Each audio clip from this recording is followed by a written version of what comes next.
SNS를 통해서 사람들이 이 관계를 맺어갑니다. 그런데 우리가 이렇게 SNS를 통해서 사람과의 관계를 맺어가면서 또 우리가 살아가는 시대가 어쩔 수 없이 우리가 부인할 수가 없어요. 우리가 SNS 시대를 살아간다는 것, SNS가 우리의 삶의 필수가 됐다라고 하는 것을 우리가 부인할 수가 없습니다. 물론 좀 연세가 드신 분들은 그런 것들이 아직 익숙하지 않고 힘들어하지만은 사실 젊은 세대, 한 50대, 50대, 40대 이런 세대, 그 밑 이하의 세대들 보면 이제는 그런 것들이 일상이 되어져 버렸는데 이런 SNS가 일상이 되어져 버린 이런 시대 속에서 우리가 가져야 될 영적인 두 가지 태도가 있습니다. 첫째는 뭐냐? 공유라고 하는 겁니다. 공유. 여러분, SNS의 특징 중에 하나 뭡니까? 공유하는 겁니다. 공유. 성경적으로 말하면 나눈다라고 말씀하죠. 나누는 겁니다. 여러분, 공유라고 하는 것은 말 그대로 둘 이상의 사람들이 서로의 자신에게 있는 것들을 나누어 갖는 것입니다. 그것이 바로 공유라고 하는 것입니다. 자신이 배운 지식을 나누어 갖습니다. 자신이 알고 있는 정보를 나누어 갖습니다. 자신이 경험한 경험한 내용에 대해서 사람들과 나눕니다. 어떤 사람은 자신의 삶의 일상을 나눕니다. 사실 우리 인간의 역사를 돌아보면 공유의 역사였습니다. 불을 최초로 발견한 인간이 한 일은 뭡니까? 불을 피워가지고 주변 사람들과 불을 공유하는 것이었습니다. 불을 펴가지고 불을 서로 나누어 가졌습니다. 불을 나누어 가져서 짐승의 위협으로부터 또는 추위로부터 자신의 생명을 보호하는 일들을 하게 되었습니다. 그러면서 생활이 계속해서 점점 발전해 나갔습니다.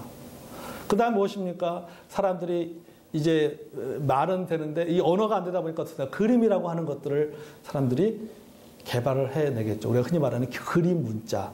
고대 문자는 그래서 그림 문자였습니다. 그림을 보면서 그 당시에 어떤 일이 있었다. 어떻게 사용하는구나. 이런 것을 알게 된 거죠. 이 그림 문자가 발전해가지고 상형 문자가 되었습니다. 그리고 계속해서 과학기술이 발전해서 지금은 우리가 더욱 빠르게, 더욱 많이, 짧은 시간에 더욱 많은 정보들을 우리는 공유하게 되었습니다. 자, 이것이 인간의 역사인데, 그러면은 여러분, 우리 인간의 역사 중에 최고의 나눔, 최고의 공유는 무엇인가? 그것은 바로 성경입니다. 아멘. 하나님의 말씀이 하나님의 말씀. 여러분, 초대교회 당시에 이 그리스도인들은 지금처럼 성경이 인쇄된 글이 아니었습니다. 말 그대로 필사본이었습니다. 하나님께서 하나님의 사람에게 감동을 주고 그 하나님부터 감동을 받고 하나님부터 영감을 받은 그 사람이 성령의 인도하심에 따라서 말씀을 기록을 하고 그 기록한 말씀을 가지고 사람들이 회람을 했습니다. 예를 들어서 사도 바울이 골로새서를 기록합니다. 골로새 교회 성도들에게 보내는 골로새의 말씀을 기록하면 그것을 파피루스에 그렇게 하면 그것을 들고 골로새 지역에 갑니다. 그리고 골로새 교회 성도들이 모여있는 많은 성도들 모여있는 가운데 그것을 쫙 펴서 한 사람이 읽습니다. 그럼 많은 사람들이 그 읽는 것을 듣게 됩니다. 그러면 이거 어떻습니까? 오늘 본문 말씀은 또 라오디아 교회로 가져갑니다. 라오디아 교회로 가져가서 라오디아 교회에서 또 쫙 펴놓고 또 지도자가 읽으면 모든 사람이 그것을 듣습니다. 또 어떤 경우에는 하나님의 감동을 받아 그 기록한 성경을 또 주변에서 열심히 또 필사합니다. 우리가 지금처럼 복사기를 통해 빼내는 것이 아니라 열심히 그것을 받아 다시 그것을 보면서 다시 기록해 적습니다. 사본을 만드는 것이죠. 사본을 만들어 가지고 주변 사람들과 또 하나님 말씀을 공유를 하게 됩니다. 오늘 본문에 골로새 4장 16절 말씀에도 이렇게 말하고 있죠. 이 편지를 너희에게 읽은 후에 라오디게아의 교회에서도 읽게 하고 또 라오디아계로부터 오는 편지를 너희도 읽으라. 골로새 교회 성도들이 라오디아 교회에게 하나님 말씀을 보내고 또 라오디아 교회는 그 하나님 말씀을 또 어디 보내는 거예요? 다시 골로새 교회로 보내고 하나님 말씀을 공유를 했다라고 하는 것이죠. 바울은 하나님께 주신 말씀을 감동으로 받은 그 말씀을 기록하였고 그 말씀을 골로새 교회 성도들과 라오디아 교회 성도들과 공유했다라고 하는 겁니다. 나눴다는 것이죠. 여러분, 그들의 공유한 내용이 무엇입니까? 요새 젊은 사람들이 많이 하는 소위 말하는 자랑질이 아니에요. 지금 어느 식당에 갔고 무엇을 먹고 있고 음식 탁 차려놓고 뭐부터 했습니까? 사진부터 탁 찍어 올립니다. 인스타그램에 딱 그러죠. 샵 식당에 왔다. 샵 맛있다. 뭐 이런 식으로. 누가 어디를 갖고 또 지금 무엇을 하고 있는가 막 얘기한다. 그러고 맨 마지막에 부럽지. 그렇죠? 부럽죠. 그러니까 여러분 페이스북 하는 사람들 대부분에 보면요. 페이스북, 인스타그램 다 뭐예요? 보면 다 자랑질이야. 내가 지금 이거 먹고 있어. 여기 왔어. 그래죠. 그러나 여러분 초대교회 성도들의 한 일은 뭡니까? 그들이 나눴던 것, 그들이 공유했던 것은 뭡니까? 하나님 말씀을 나누었다라고 하는 것. 하나님의 말씀을 나누어 읽으면서 말씀의 감동을 공유했던 것. 자, 두 번째는 공감입니다. 자, 첫 번째는 뭐라고요? 공유입니다. 두 번째는 공감입니다. 이제 공유는 지나갔습니다. 공유 생각하지 마시고. 여러분, 우리가 공유하는 것 못지않게 공감이 필요합니다. 공감이 필요해요, 공감. 사람들은 SNS를 통해서 뭡니까? 지식을 공유하고, 정보를 공유하고, 관계를 넓혀갑니다. 하지만, 관계는 넓은데 깊이 있는 관계를 갖지 못해요. 그러잖아요. 저는 한동안 페이스북 하다 아예 지금 페이스북 자체를 탈퇴했습니다. 페이스북 아예 하지 않습니다. 왜냐하면은, 페이스북을 통해서 계속 관계가 넓혀져 가는 건 좋은데, 저 사람은 나하고 아무런 관계가 없어. 내가 모르는 사람이에요. 그러니까 아예 안 해버려요. 페이스북에서 계정도 다 아예 없애버렸어. 카카오 스토리도 안 합니다. 오로지 하는 건 우리 교성들은 밴드만 하고, 나 관련된 어떤 단체, 어떤 공동체의 밴드만 사용하지, 다른 건 일치 않아요. 왜? 관계는 넓혀지는데 깊이가 없는 거예요, 깊이가. 여러분, 여기서 옛날에 뭘 했어요? 싸이월드라는 거예요. 싸이월드 아시세요? 싸이월드. 우리 학생들 싸이월드 아세요? 모르죠? 이제 벌써 세대 차이를 느끼네요. 싸이월드를 안다고 하면 여러분, 굉장히 여러분은 가고 있는 세대입니다. 싸이월드 보세요. 뭐, 1천 몇 기, 2천 몇 기만 나오잖아요. 막 한단 말이죠. 근데 관계를 넓히는 뭐해? 근데 진짜 그렇게 우리가 뭐 싸이월드라든지 아니 뭐 최근에 무슨 뭐 페이스북이라든지 여러 가지 관계를 맺어 진짜 내가 힘들고 어려울 때 내 문제를 나누고 내 아픔을 나눌 수 있는 그런 관계는 적어요. 관계는 넓은데 깊은 관계는 없다라고 하는 거예요. 여러분, 우리가 지나가다가 한두 번 만나는 사람들이 있습니다. 뭐 거래처에서 어떤 사람 만날 수 있어요. 같이 식당에 가서 같이 밥 먹을 수 있습니다. 그렇다고 그 사람과 관계가 형성되는 게 아니에요. 저 사람과 나와의 관계가 형성된다는 것은 뭐냐면 저 사람과 나와의 뭐가 있다는 거예요? 스토리가 있다는 겁니다. 저 사람과 나와의 스토리가 있을 때 그게 관계를 맺고 있는 겁니다. 저 사람과 나와의 스토리가 없다는 것은 관계를 맺고 있는 게 아니에요. 그냥 아는 것뿐이지. 그냥 아는 것뿐이지. 그러니까 우리가 페이스북이라든지 여러 가지 SNS를 통해서 사람들과의 관계를 맺는 건 그냥 아는 것뿐이지 깊이 있는 관계를 맺지 못하는 것을 보게 됩니다. 왜 그렇습니까? 공감이 없기 때문에 그래요. 공감. 공유는 하는데 공감이 없어요. 공유의 시대에 공감이 없는 것입니다. 상대편의 상황과 마음을 읽고 헤아려주는 공감이 없다는 것입니다. 여러분, 사람들은 페이스북에 또는 밴드에 여러 가지 SNS에 자신의 글을 열심히 올립니다. 자기의 소식을 올립니다. 사진을 올립니다. 그리고 이 사실에 대해서 사람들이 공감해 주기를 원합니다. 사람들이 최소한 좋아요. 이거 버튼 눌러주기 원하는 거죠. 좋아요 버튼. 네. 공감해 주기를 원합니다. 하지만 그게 무슨 의미가 있어요? 내가 열심히 내 삶을 올리고 왔는데 지식을 공유하는데 좋아요라는 버튼 한번 클릭 한번 틱 치면은 좋아요 딱 나온단 말이죠. 그게 무슨 의미가 있어요? 그건 공감이 아니에요. 그건 공감이 아니에요. 성도 여러분, 우리에게는 참된 공감의 태도가 필요합니다. 아멘. 베드로전서 3장 8절의 말씀에 한번 보겠습니다. 베드로전서 3장 8절에 보면 이렇게 말씀하고 있어요. 베드로전서 3장 8절에 보면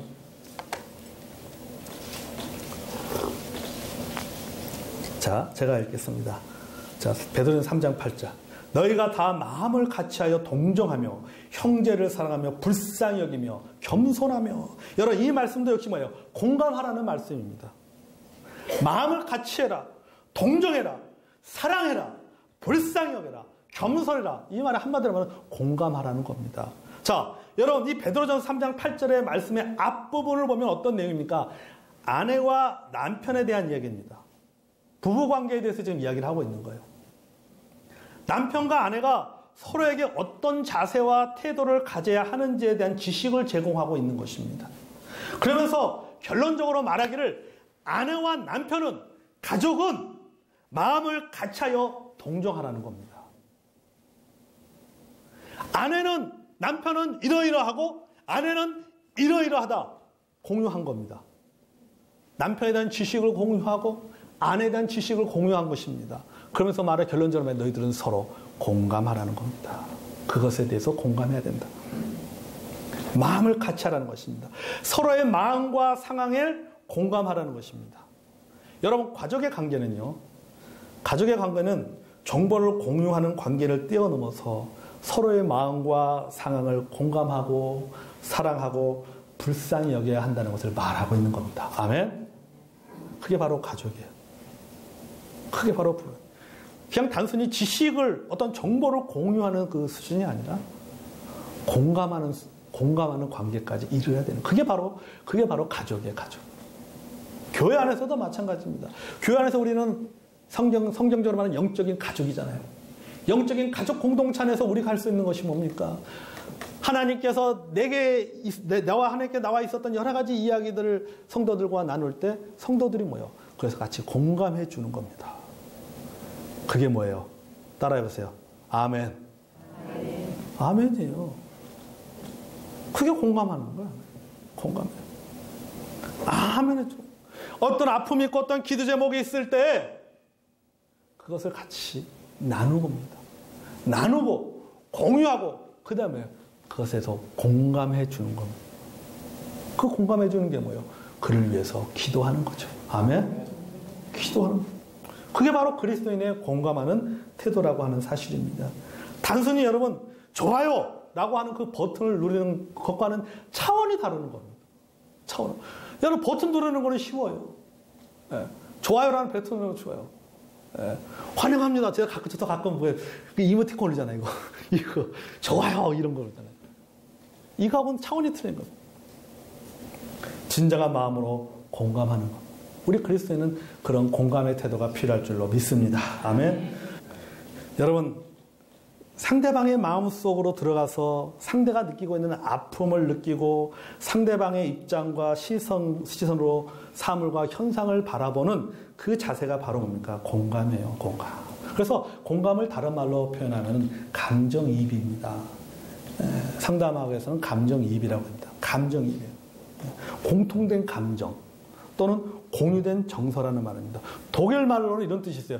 들어가서 느낀다라는 뜻이에요. 들어가서 느낀다. 그게 공감이에요. 그 사람의 상황 속에 들어가서 그 사람이 느끼고 있는 것을 같이 느끼는 거예요. 이게 뭐다? 이게 바로 공감이에요. 이게 공감입니다. 여러분, 우리 뇌는요, 거울신경이라는 것이 있습니다. 그래서 누군가가 신 것을 먹는 것을 보면 뇌도 같이 씌워지는 거예요. 누가 울면 어떻습니까?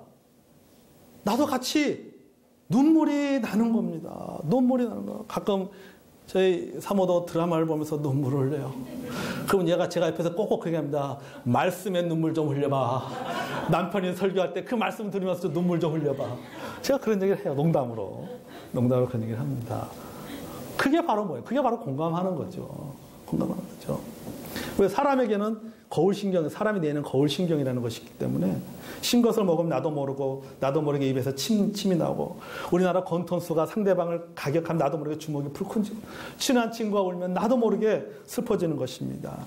이런 것들을 공감이라 하고, 이런 능력이 많은 사람을 뭐라 하면 공감 능력이란다. 공감 능력. 공감 능력. 여러분, 예수 믿는 사람은 이 공감 능력이 커야 돼요. 회복 탄력성이라는 책이 있어요. 그 회복 탄력성이라는 책에 보면 공감 능력에 대해서 이렇게 말하고 있습니다.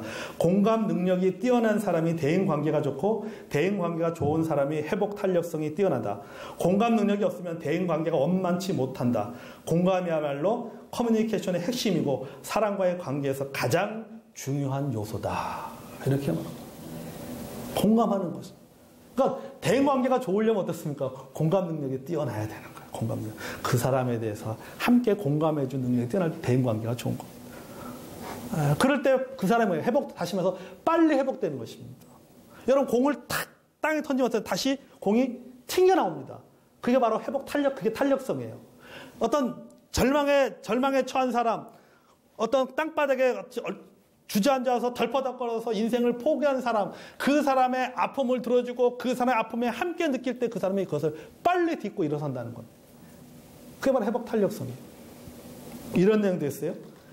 대인관계의 핵심은 다른 사람과의 마음과 감정 상태를 재빨리 파악하고 깊이 이해하고 공감함으로 원만한 관계를 유지하는 것이다. 이 대인관계가 내게 닥친 불행을 극복하게 하는 가장 큰 자산이라는 것이다. 대인관계를 잘하려면 세 가지를 잘해야 된다. 첫째, 소통 능력.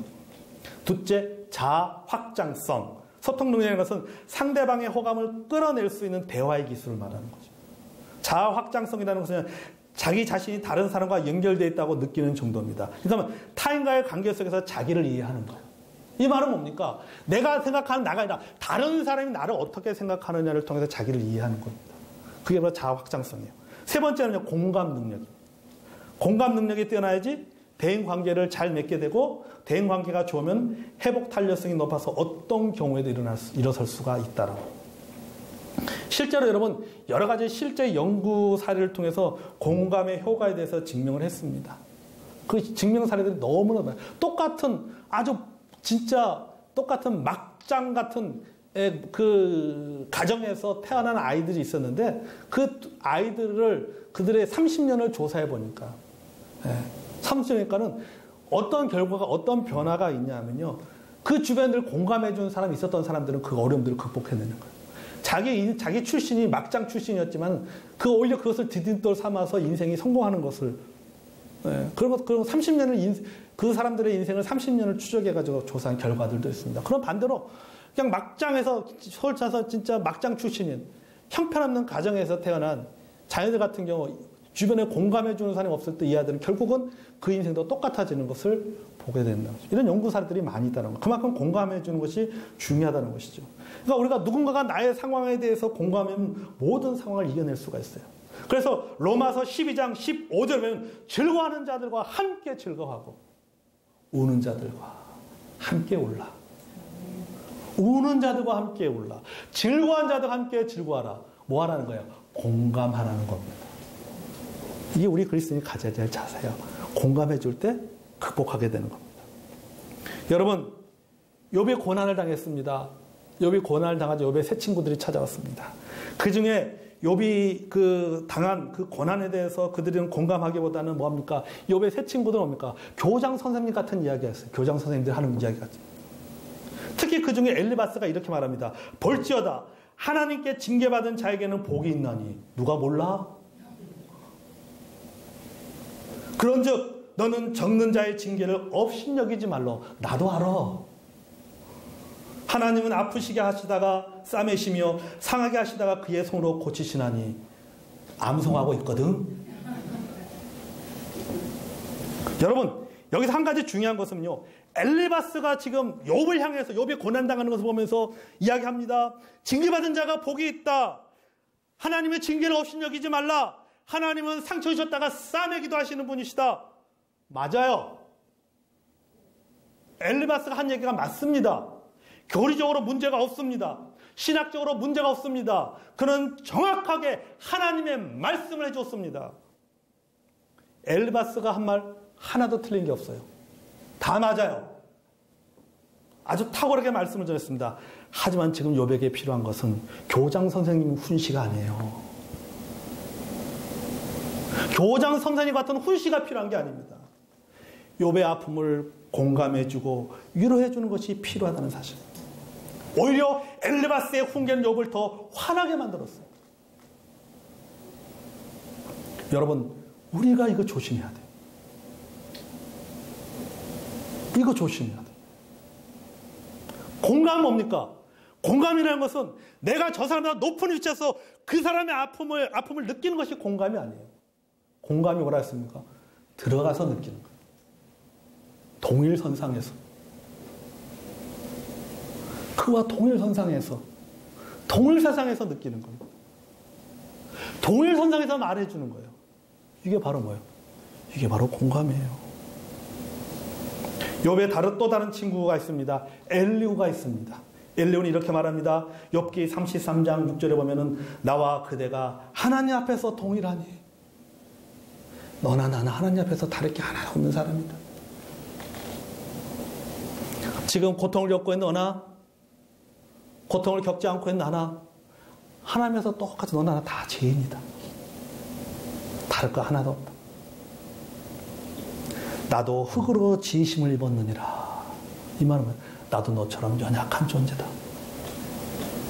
너만 연약한 것이 아니라 나도 연약한 존재. 엘리후는 전혀 다른 태도를 취했습니다. 그는 욥을 진심으로 걱정했어요. 그가 하는 말은 공감을 드러내며 욥의 고난에 통일시한 것입니다. 여러분, 이것이 바로 뭐예요? 이것이 바로 공감이에요. 이것이 바로 공감이에요. 상담학자들이 말하기를요, 우울증이나 불안증에 걸리면 돕는 자의 가장 중요한 기능은 환자를 지지하고 그의 말에 귀 기울여 주는 것이다. 고통당하는 사람의 입장이 되어 그에게 공감해 주는 것이 최선의 길이다 그랬어요.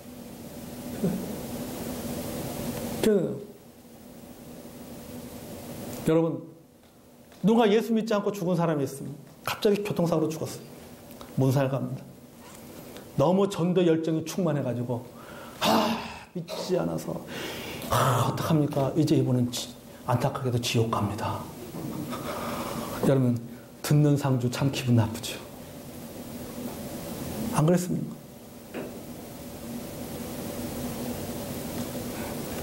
여러분, 경우에 합당한 말은 응쟁반위의 근사라 그랬습니다. 경우에 합당한 말. 그 상황 속에서 공감해 줘야 될 것들이 있다라고 하는 거. 먼저 해야 될 것이 있고 나중에 해야 될 것이 있다라고 하는 거. 그 사람의 상태에 대해서 지적해 줄 사람은요, 내가 아니라도 얼마든지 있어요. 나에 대해서 훈계해 줄 사람은요, 내 주변에 얼마든지 있습니다. 하지만 내 상황에 대해서, 그 상황에 대해서, 그의 상황에 대해서 공감해 줄 사람은 많지 않습니다. 예수님께서 사람의 몸을 입고 이 땅에 오셨습니다. 예수님께서 사람의 몸을 입고 이 땅에 오신 이유가 무엇입니까? 연약한 우리 인간들과 공감하기 위해서입니다. 아멘. 공감하기 위해서. 그리고 그분은 하나님이심에도 불구하고 배신도 당하고 피곤함도 느끼고 고통도 겪고 눈물도 흘렸습니다. 뭐 하기 위해서요? 먼저 그분이 공감하기 위해서. 공감하기. 여러분, 얼마나 여러분의 주변 사람들과 공감하고 있습니까? 남편의 상황을 공감하고 있습니까? 아내의 상황을 마음으로 공감하고 있습니까? 자녀의 어려움을 공감하고 있습니까? 형제의 문제, 성도의 아픔을 공감하고 있습니까? SNS 시대를 살아가는 우리에게 공감은 좋아요가 아닙니다. 동일선상에서 그 아픔 속으로 들어가고 그 문제 속으로 들어가서 그와 함께 느끼며 위로하는 것입니다. 그것이 바로 SNS 시대에 우리가 해야 될 공감인 것입니다. 성도 여러분, 이제 명절이 돌아옵니다. 가족들과 친척들과 여러분 2공을 하시기 바랍니다. 2공. 자, 2공. 첫 번째 하나는 뭐예요? 공유. 또 하나는 뭐예요? 공감. 예. 공유와 공감을 하시기 바랍니다. 하나님께 주신 복을 공유하시고 무엇보다 여러분 신앙과 복음을 공유하시기 바랍니다. 그리고 공감하시기 바랍니다. 세상살이에 지친 가족들에게, 자녀들에게, 친척들에게 힘들지. 나도 힘들다. 그러나 우리가 힘을 내자라고 공감하며 위로해주는 여러분이 되시기를 바랍니다. 아멘. 그럴 때 여러분, 소셜 네트워크 서비스 시대를 살아가는 우리에게 이 SNS는 말 그대로 소셜 네트워크 서비스의 줄임말이 아니라 스피리추 네트워크 서비스. 영적 관계를 맺어가는 그런 관계가 또 그런 삶을 살게 될 줄로 믿습니다.